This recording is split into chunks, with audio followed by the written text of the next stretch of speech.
بسم اللہ الرحمن الرحیم۔ السلام علیکم۔ 3 انسان 3 چیزوں سے محروم رہیں گے: غصے والا صحیح فیصلے سے، جھوٹا عزت سے، اور جلد باز کامیابی سے۔ اچھا دوست چاہے جتنی بار روٹھے، اسے ہر بار منا لینا چاہیے، کیونکہ تسبیح کے دانے چاہے جتنی بار بکھریں چن لیے جاتے ہیں۔ غلطی ماننے اور گناہ چھوڑنے میں کبھی دیر مت کرو، کیونکہ سفر جتنا طویل ہوتا جائے گا واپسی اتنی ہی دشوار ہوگی۔ انسان جب زندگی کے امتحانوں سے گزر کر پتھر ہو جاتا ہے تو کوئی دل دکھا بھی دے تو برا نہیں لگتا۔ محبت اور دوستی، یہ 2 چیزیں ہر طوفان کا مقابلہ کر سکتی ہیں، مگر ایک چیز ان دونوں کے ٹکڑے ٹکڑے کر سکتی ہے، اور وہ ہے غلط فہمی۔ خالی ہاتھ رہ جاتے ہیں وہ لوگ جو دوسروں کی خوشیاں چھین لیتے ہیں۔ اس شخص کو کوئی نہیں بدل سکتا جسے اپنے اندر کوئی غلطی نظر ہی نہ آتی ہو۔ اگر کوئی شخص آپ کو عزت دیتا ہے تو اس کا یہ مطلب نہیں کہ آپ بہت عظیم انسان ہیں، بلکہ یہ کہ وہ شخص خود ایک اعلیٰ ظرف انسان ہے۔ سچے لوگوں کو غصہ جلدی آ جاتا ہے، منافق لوگ منہ پر مسکراہٹ اور دل میں غصہ رکھتے ہیں۔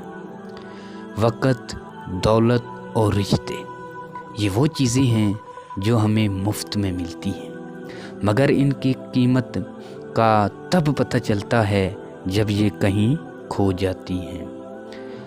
زمانے کا شکوہ نہ کرو بلکہ خود کو بدلو، کیونکہ پاؤں کو گندگی سے بچانے کا طریقہ جوتا پہننا ہے، نہ کہ سارے شہر میں قالین بچھانا۔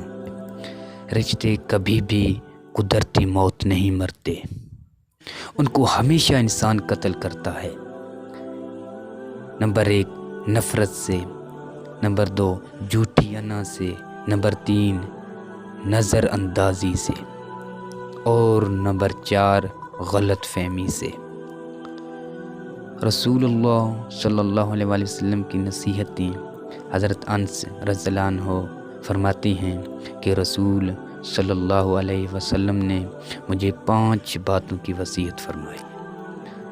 نمبر 1، اے انس، اچھی طرح وضو کیا کرو، اس سے تمہاری عمر میں اضافہ ہوگا۔ نمبر 2، میرا جو بھی امتی تم سے ملے اسے سلام کیا کرو، تمہاری نیکیاں بڑھیں گی۔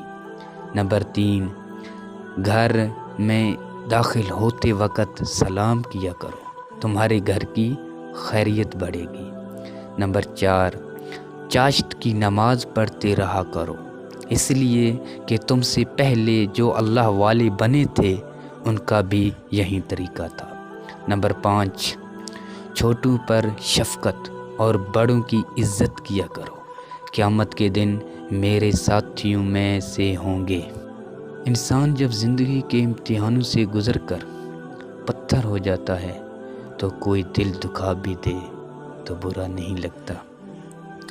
انسان زندگی میں مایوس ہو تو کامیابی بھی ناکامی نظر آتی ہے۔ آپ سے التماس ہے کہ اس بیان کو سننے کے بعد ایک بار ضرور ان اقوال اور نصیحتوں پر عمل کیجیے۔ آپ پر سلام۔